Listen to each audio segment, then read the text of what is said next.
Hey, all you guys out there in YouTube land. Man, it's been a minute since I've been on YouTube. A lot of things been happening. Broke down again. Spent 4 days in a hotel here in Chicago. Oh, yay. I did have a Chicago pizza while I was here, and by the way, it absolutely rocked. It was good stuff, man. But, like a lot of everybody else is going through the change to the new ELD mandate. And the product that we're using to log with is totally different than the product that we were using just a couple weeks ago. I can tell you that my frustration with this new logging device is way up here. That being said, and the other thing is, I was supposed to pick up a trainee last Thursday, and they gave me a load to come down here and deliver Thursday in Chicago, turn around and run back to Fargo. So that meant that I'd been picking him up on Saturday. No big deal. He just spent a couple days in a hotel. Nobody realized that I was going to get into Chicago, deliver a load. Clutch actuator was going to go out on my truck. Truck went in the shop for 4 days. So my trainee, Neil, hey Neil, if it makes you feel any better, Neil, I was doing the same thing you are. I was just sitting in a hotel waiting. I don't know about y'all, but that drives me absolutely nuts. I can't stand to be sitting. I don't even like being home for more than 2 days at a time. Less well sitting in a hotel, God knows where, for 4 days. Drive me crazy. But rest, relax, got all my laundry done. You see I'm in this hoodie? I think the last time I did a video I was in this hoodie. Just to let you know, I have had a shower and this has been laundered since then. I put it on clean this morning. Just saying. I don't want to hear everybody going, oh, you filthy, dirty pig, you haven't taken a bath in a week. No, just actually wearing what I was a week ago. Let's see. What else do I got to cover? Not really a whole lot, other than dealing with another breakdown. That makes 3 times in 3 years I've had to grab a hotel room. So if it only happens once a year, I guess that's really not that big of a bad of a deal. My biggest frustration is dealing with this new ELD.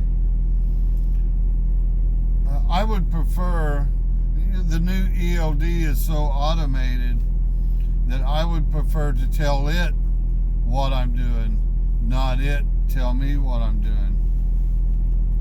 Maybe this is a transitional phase to learn how to actually operate this device. But I've lost some information that is normally on my screen. That is rather frustrating. I can still get that information, but now there's a process that I have to go through to get to it. And I'm sure all drivers across the United States that are converting to the new ELD mandate that actually goes into effect in December the 16th. Anyway, we're all getting to comply with it before that date, so I'm sure I'm not the only one that's feeling the pain.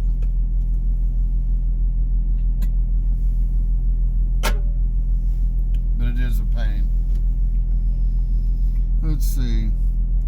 If I was going to talk about anything, I don't know if y'all have noticed this, but YouTube trucking has kind of become a revolving door. All these guys on YouTube are getting out of trucking and quitting trucking, and it's amazing.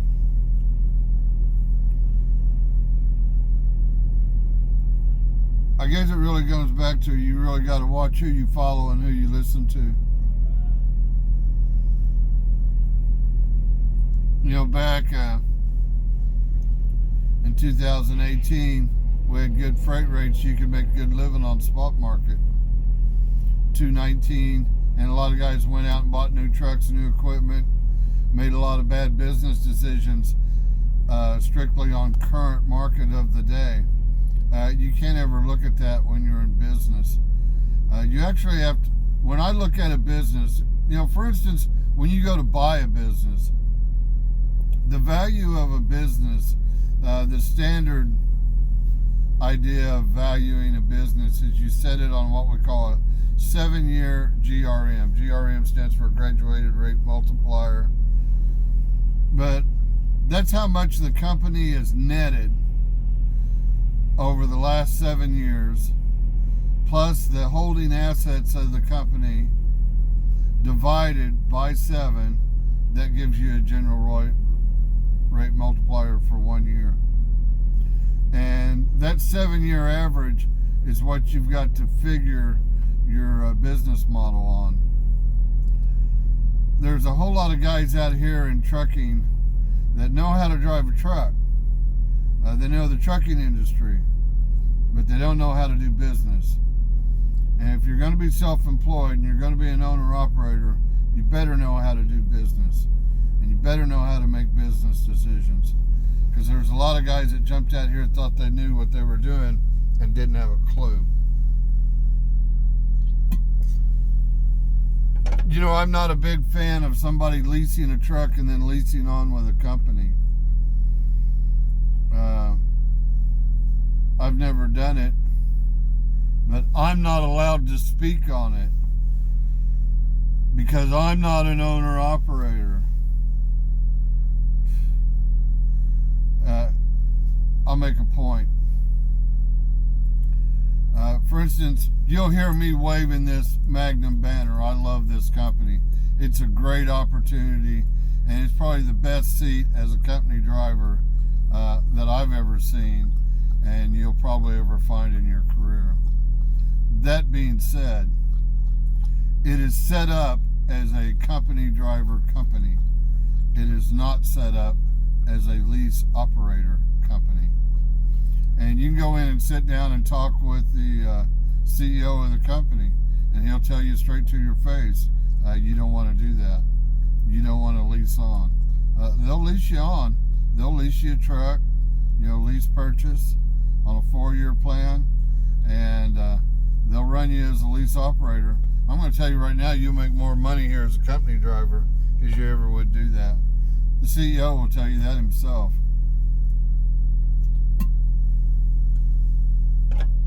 So if you're going to drive for Magnum, you best stay a company driver. You'll make more money. I can testify to that. And I don't have, because I'm on YouTube, I'm telling you guys, I don't have any special deals with Magnum. They don't give me anything that they don't give every single driver that drives for them. And I'm easily going to make over 6 figures with this company as a company driver. Now I'm doing a lot of other things, but you can do the same thing. I mean, just my driver pay alone is probably going to be a little over $80,000. But with driving pay, my training bonuses, my recruiting bonuses, because I do recruit quite a bit for the company, definitely puts me up over that 6-figure amount. And to tell you the truth, for me, it's kind of be crazy to be an owner-operator, to take on the business side of it, of worrying about a truck, worrying about breakdowns, worrying about maintenance, worrying about revenue, and all. Man, I got life by the ass. All I got to do is drive the truck, train a student every other month, and talk to new drivers about the company. Oh, woe is me, right? I'd rather do that than actually be an owner-operator. There is going to come a time that I'm going to have to make that choice. Right now, I like the driving, 2,500, 3,000 miles a week. I like it. That's what I want to do. So that being the case, I need to stay right where I'm at. There's going to come a day in the near future When I say near future, I'm talking within the next year, 2 years, 3 years down the road. I'm not going to want to do that anymore.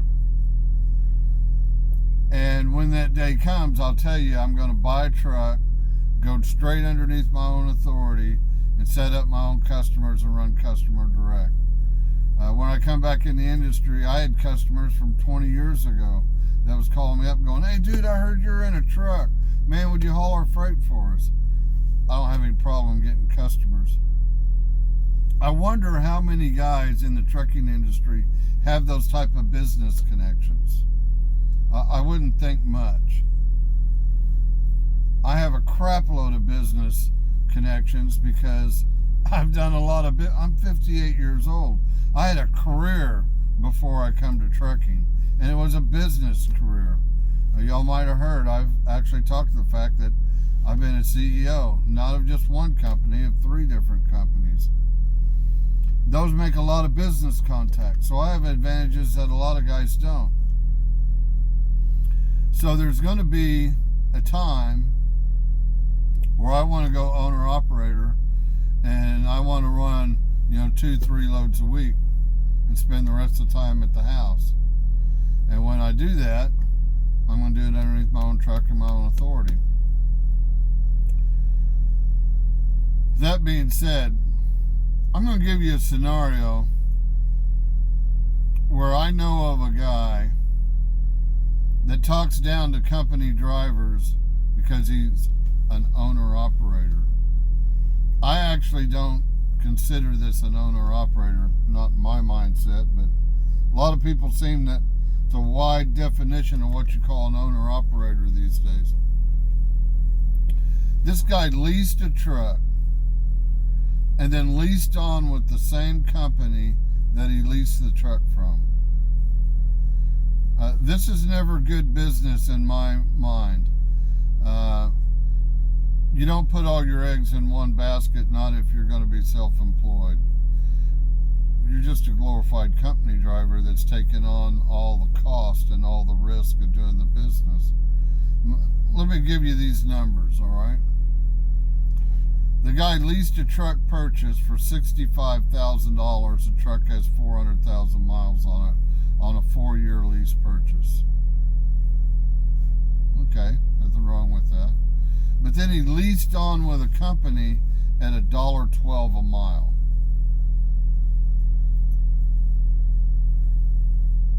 And he's the shit because he's an owner-operator. When I figure the cost of running a truck, I figure they're running the cost of a truck over the course of a year at $1.22 a mile, roughly. That can vary. But when you take in the cost of the truck, and even if it's paid for, then you're amortizing the truck over a 4-year depreciation. Maintenance, fuel cost, licensing, insurance. Well, you have to add everything together. And when I do that, I come up around $1.22 a mile. So this guy leased on purchasing a truck at $1.12 a mile.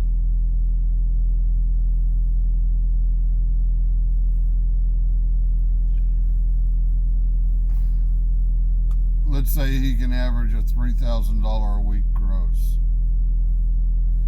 He's going to run $1,000 in fuel. Now he's down to $2,000. Now he's got his truck payment, equipment payment on top of that. Now he's down to about $1,400.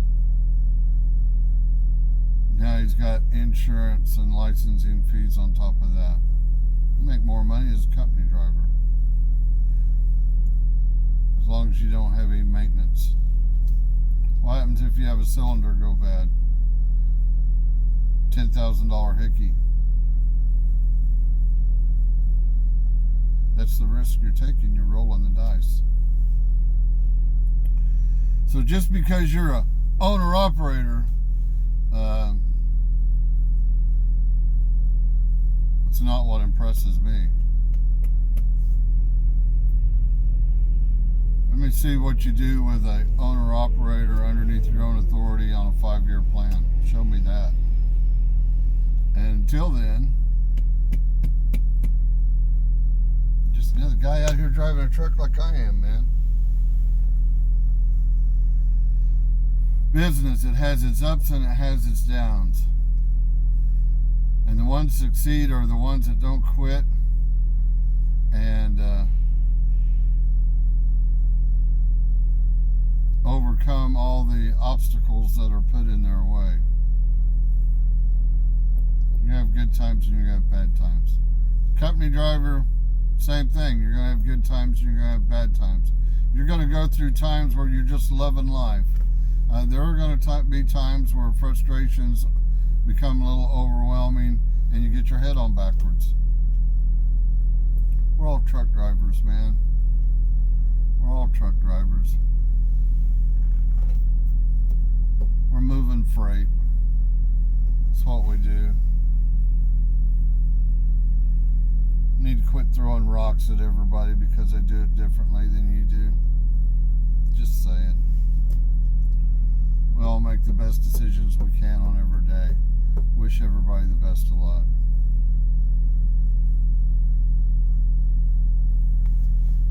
I made some decisions 3 years ago. What brought me to Magnum, I don't regret a one. I still believe it was absolutely the best decision I ever made coming back in the trucking industry. Right now, I am at a shipper to pick up a load in Chicago, and it's one of those where you have to back inside the building to pick. I hate these type of dogs because it's all light out here and you're sticking your trailer into a dark hole that you can't see into. Backing a trailer into the abyss. That's what I'm dealing with today. Anyway, wish y'all the absolute best of luck. God bless each and every one of you. Remember, you too can change the world. Be nice to each other. Give each other a little respect, man. Anyway, y'all have a great day. Bye-bye.